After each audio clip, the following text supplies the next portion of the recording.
दोस्तों नमस्कार। मैं हूँ एक लेखक। मेरी किताबें हैं जिसमें है लेमेंट ऑफ सिंजार भाई विजय कुमार पाल। दूसरी किताब है ब्लेंडर ऑफ ब्लेस्फेमी। तीसरी किताब है डिस्क्रिमिनेटेड हिंदूज। चौथी किताब है इन्वेडर्स एंड इनफैक्ट्स। पांचवी किताब है पैरानोइया ऑफ कट्स। छठी किताब है विनेमस फैंक्स ऑफ कोबरा। सातवीं किताब है black dots of terrorism by Vijay Kumar Pal. आठवीं किताब है जौहर भाई विजय कुमार पाल। नौवीं किताब है ब्लेंडर ऑफ ब्लेस्फेमी भाई विजय कुमार पाल। 10वीं किताब है लेमेंट ऑफ सिंजार भाई विजय कुमार पाल। तो दोस्तों ये मेरी किताबें हैं जो इस्लाम की पृष्ठभूमि को बताती हैं कि किस तरह इस्लाम एक गुंडागर्दी है गैर मुस्लिमों के खिलाफ।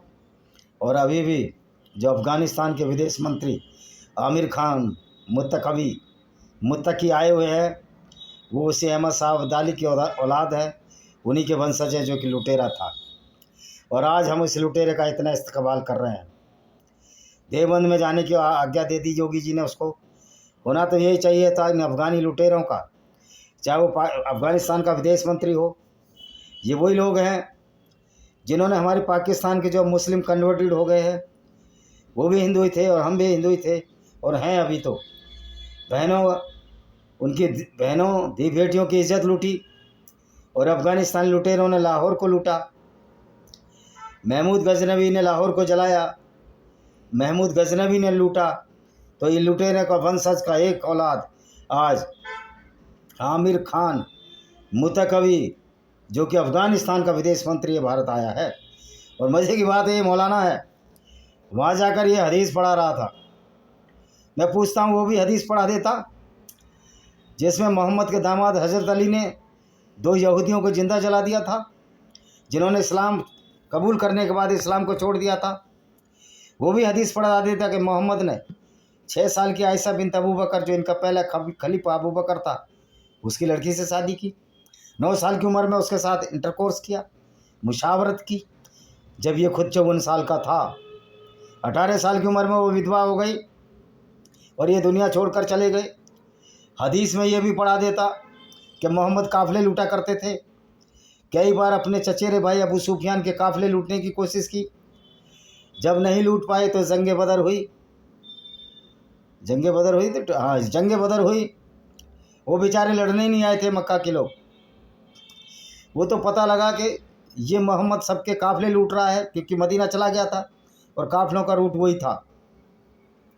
वो लोग अपनी सेना इकट्ठी करके आए, इससे लड़ेंगे। लेकिन अबू सुफियान बहुत चालाक और समझदार व्यक्ति थे। वो दूसरे रास्ते, समुद्र के रास्ते आप नक्शा देखोगे तो मदीना पहुंच गए। लूट हुई नहीं। जब मक्का की फ़ौज ने सुना कि लूट नहीं हुई तो उन्होंने कहा इस मोहम्मद से हम नहीं लड़ेंगे। इसलिए उन्होंने कहा कि चलो पानी की तलाश करते हैं, खाना बनाएंगे। लेकिन पानी की तलाश में मोहम्मद के लुटेरे गिरोह के सदस्यों ने इनको पकड़ लिया और उनको बहुत यातनाएं दी। फिर उसके फलस्वरूप जंग हुई जिसमें अनफॉर्चुनेटली ये यहूदी हार गए और मोहम्मद के लुटेरों का गिरोह जीत गया जिसमें 313 मुसलमान थे। और ये तीरों की लड़ाई में जीत गए। लेकिन हर बार अल्लाह साथ नहीं देता है। दोस्तों जब मोहम्मद के दांत उहुद की लड़ाई में तोड़ दिए गए, सामने के 2 दांत मोहम्मद मुर्दों के बीच में छिप गया। और वहाँ पर जब अबू सुफियान ने बार बार आवाज़ लगाई तो इसने बोला जवाब मत दो। तो मोहम्मद के साथियों ने देखा कि 2 चमकीली आंखें, जो मोहम्मद को पहचान लिया कि वो मुर्दों के बीच में छिपा हुआ है। तो ये व्यक्ति ऐसा था कि खुद लड़ाई मोड़ लेता था। इसका मूल उद्देश्य ये था कि किसी तरह धन दौलत इकट्ठी की जाए और लोगों को बेवकूफ़ बनाता रहा कि ये धन दौलत क्या है, ये दुनिया क्या है, असली दुनिया तो मरने के बाद की है।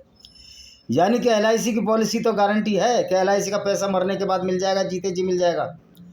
लेकिन मोहम्मद की पॉलिसी की कोई गारंटी नहीं है। हाँ, मैं इसे मोहम्मद की पॉलिसी कहता हूँ, ये अल्लाह की पॉलिसी नहीं है। क्योंकि अल्लाह तो मोहम्मद नहीं बनाया है। क्योंकि अल्लाह अगर दुनिया को बनाने वाला होता तो क्या ऐसी आयत भेजता कि दुनिया चादर की तरह फैली हुई है और दुनिया स्थिर है और सूर्य उसके चारों तरफ घूमता है। इस तरह की उल्टी आयतें भेजता। यानी कि एक व्यक्ति जो लुटेरा था, जो काफ़िले लूटता था, जो लोगों को कत्ल करवाता रहा, उसके खिलाफ कोई दुनिया बोलने को तैयार नहीं है। ये कैसा? इवन अटल बिहारी वाजपेयी, बीजेपी के बहुत सारे नेता इस्लाम के खिलाफ बोलने को तैयार नहीं है, बड़े प्रखर वक्ता बनते हैं, पर सच्चाई कहने की इनकी हिम्मत नहीं है, सामने से नहीं बोल सकते। ये ऐसे धूर्त लोगों से क्या गैर मुस्लिम बचेंगे? ये आपको सोचने और समझने की ज़रूरत है। और ऐसे धूर्त लोग जब सांसद में चुनकर आएंगे, क्या वो आपका हिफाजत करेंगे, आपका दिफा करेंगे? और ये बात मैं भारत के में संदर्भ में नहीं कह रहा, ये बात दुनिया के राजनीतिकों के संदर्भ में कह रहा हूँ। इन्होंने जो इस्लामिक कंट्रियों से जा के लोगों को यूरोप में शरण दी, अरे कम से कम उनकी कुरान तो पढ़ लेते, कम से कम क्रूसेड जो ईसाइयों के हुए मुसलमानों से, वो तो देख लेते, कम से कम यही पढ़ लेते कि चैप्टर 8 अल-निसा की आयत नंबर 41 क्या कहती है कि जो मोहम्मद माल लूट कर लाएगा, जो उसके गुर के माल लूट कर लाएंगे, उसमें 5वां हिस्सा मोहम्मद का होगा, 5वां हिस्सा उन लोगों का होगा जो इसके साथ लूटने जाते थे। इसको तो पढ़ लेना था। आज कोई भी बुद्धिजीवी जो गैर मुस्लिम है कुरान पढ़ते नहीं। मैं तो आरएसएस के मूर्ख लोगों की बात कर रहा हूँ। आरएसएस के एक मूर्ख व्यक्ति से मैंने पूछा, यहीं दिल्ली की शाखा में, मैं आप कुरान पढ़ो तो सचमुच में आ जाएगी कुरान किस तरह हमारे खिलाफ है। उसने बोल दिया हमें कुरान पढ़ने की क्या ज़रूरत है? तो नहीं है कुरान पढ़ने की ज़रूरत, तो मुसलमान तो वही करेगा जो कुरान कहती है, यानी आपको कत्ल करेगा। और फिर आरएसएस के तो मुसलमानों के पिट्ठू है, मुस्लिम राष्ट्रीय रंच बना रखा है, उससे भाईचारा करने की कोशिश कर रहे हैं। डॉक्टर मोहन भागवत, ये ढोर डॉक्टर हैं, वेटरनरी के डॉक्टर हैं, बीएससी वेटरनरी में हैं। ये ढोर डॉक्टर को मालूम नहीं कि कुरान में क्या लिखा हुआ है मोहन भागवत जी को, कि कुरान तो साफ साफ कहती है किसी भी गैर मुस्लिम का मुस्लिम से भाईचारा हो ही नहीं सकता, क्योंकि ये कुरान में नापाक है, अपवित्र है, हलाल है। 5:33 यही कहती है गैर मुस्लिमों को कत्ल करो, उनके विपरीत दिशाओं में हाथ पैर काट दो, उनको देश निकाला दे दो। अब मुसलमान कहते हैं कि हमको मक्का से मोहम्मद को खदेड़ा गया था मदीना, तो जब मोहम्मद ने 10 साल इस्लाम का प्रचार मदीना में किया तो सिर्फ 10 व्यक्ति थे इसके साथ, 83 मैक्सिमम 83 व्यक्ति थे 10 साल के अंदर, सॉरी। तो अगर वो चाहते मदीना मक्का वाले, तो वहाँ तो यहूदी और ईसाइयों की भरमार थी, यहूदियों का बाहुल था, वो जब भी कत्ल कर देते। लेकिन उन्होंने कत्ल नहीं किया, उनमें बेगैरती नहीं थी, बेशर्मी नहीं थी, जैसे कि मोहम्मद में थी। जिस थाली में खाता है उसी में छेद किया, यही मुसलमान भी करते हैं, क्योंकि इस्लाम की सुन्नत शिक्षा ही ऐसी है। तो अब्दुल मुतालिब जब इनके चाचा के पास गए, अब्दुल मुतालिब तो इनके दादा थे, कि आपका मोहम्मद हमारी 3 देवियाँ लात, मन्नात और उज्जा को गाली देता है और हुबल नाम के देवता को गाली देता है, ये हमारे पूज्य हैं।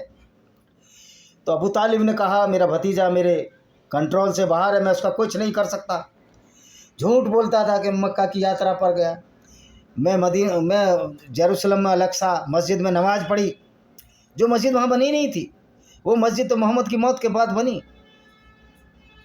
फिर उसने काबा में उसका दिल धोया गया, काबा के बाद ये मक्का में दिल धोया गया, मतलब बाईपास सर्जरी हुई, लेजरस्कोपिक सर्जरी हुई, जिसमें कोई टाँका नहीं लगा इसको, और ये जिंदा बच जाए। रोज आबे जमजम, जिस जमजम में औरतों के मासिक स्राव के कपड़े मरे हुए कुत्ते पड़े रहते थे, जहाँ से अब ये पानी लाते हैं मुसलमान, आबे जमजम, उस समय की हालत यही थी। उसमें इसका दिल धोया और इसका दिल साफ़ कर दिया। लेकिन इस पैगंबर को ही पता ही नहीं था कि दिल से तो कोई काम नहीं होता, ये काम तो दिमाग से होता है। तो मुसलमान दिल से सोचता ही नहीं है, दिमाग से सोचता ही नहीं है, और जब दिमाग से नहीं सोचता तो वो ऐसे पैगंबर को अपना मसीहा मान लेता है, अपना आइकॉन मान लेता है, जो एक लुटेरा था, काफले लूटता था, औरतों को बाज़ारों बेचता था, उनको लूट कर। मैं कहता हूँ मोहम्मद ने एक बार 700 से 900 यहूदी बनु कुरैज़ा कबीले को कत्ल किया, खुद वहाँ लड़ने गया, और उनकी औरतों को इसने आपस में बांट लिया, और कुछ जो बची उनको नजद के बाज़ारों में बेच दिया, कुछ को सेक्स स्लेव बना लिया, कुछ को वैश्यालयों में धकेल दिया। तो इस्लाम वो एक ऐसी चीज़ है जो वैश्यालयों की स्थापना की। इसी तरह से देवदासी प्रथा भी ख़त्म हुई, यद्यपि कोई वेदों का अंग नहीं था, लेकिन कुरान में तो गैर मुस्लिम औरत की कोई इज्जत नहीं है। यही वजह है कि जो अफ़गानिस्तान का ये विदेश मंत्री आया आमिर खान मुत्तकी, इसने बोल दिया हम महिला पत्रकारों से बात नहीं करेंगे, क्योंकि महिला पत्रकारों से तो आप बात नहीं करोगे, लेकिन आप उस बात को मत भूलिए कि आपका पैगंबर तो अपनी डॉटर इन लॉ यानी कि जो इसका दत्तक पुत्र था ज़ैद बिन हरित, उसकी पत्नी ज़ैनब बिन जैस जो कि मोहम्मद की चचेरी बहन थी, उसको अर्धनग्न अवस्था में देखा, बिना कुंडी खड़खड़ाए उसके घर में घुस गया, थी तो पुत्रवधू उस टाइम, और उसको नंगा देखकर इसका दिल आ गया, कामुकता जाग उठी और उससे शादी कर ली। और एक आयत भी उतार दी कि मोहम्मद का कोई बेटा नहीं है जो दत्तक पुत्र है, जब तक खून का रिश्ता नहीं है कोई मोहम्मद का बेटा नहीं है। तो ये है इस्लाम की शिक्षा। इसमें इस्लाम में इतनी बेशर्मी गिरती है कि वो काफिर कितना भी बड़ा अच्छा हो, कितना भी पूजा पाठ करता हो, कितना भी अच्छे काम करता हो, इस्लाम के अनुसार वो जहन्नुम नरक में जाएगा। ये अल्लाह एक नकली अल्लाह होता कौन है हमको जहन्नुम और जन्नत भेजने का? मुसलमानों को भी वायदा दिया है कि आप जन्नत में जाओगे, काफिरों को कत्ल करोगे, उनके औरतों को लूटोगे, उनके साथ बलात्कार करोगे और आप जन्नत में स्वर्ग में जाओगे। तो समझ सकते हो कि ये अल्लाह कुछ नहीं था, ये मोहम्मद का हल्ला है सारा। मोहम्मद ने ये आइडियोलॉजी लगाई जिसको कि हम इस्लाम के नाम से जानते हैं। चैप्टर 9 की 5 आयत यही कहती है कि गैर मुस्लिम को कत्ल करो, उनको जहाँ पाओ कत्ल करो। अगर वो इस्लाम कबूल कर लें और ज़कात दे दें जो चैरिटी होती है इस्लाम की, तब आप उनका मार्ग छोड़ दो। अल्लाह दयावान है। तो अल्लाह कब दयावान है?